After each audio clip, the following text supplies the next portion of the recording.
ऐसा हो सकता है ना कि मैंने जान लिया हो तुझे तेरी जात की गहराई तक, तेरे महल से लेकर तेरी तन्हाई तक।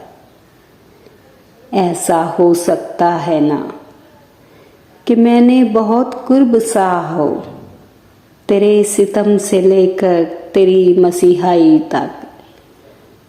और ऐसा भी हो सकता है ना कि तुझको दुख ना हो मेरे मिलने से लेकर मेरी जुदाई तक।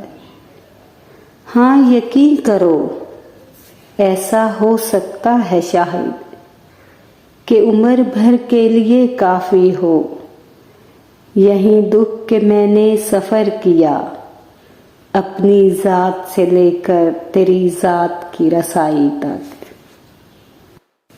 वो कि हर अहदे मोहब्बत से मुकरता जाए, दिल वो जालिम के उसी शख्स पे मरता जाए। मेरे पहलू में वो आया भी तो खुशबू की तरह, मैं उसे जितना समेटूं वो बिखरता जाए। क्यों न हम उसको दिलो जाह से चाहें फराज, वो जो एक शख्स दुश्मने जान प्यार भी करता जाए।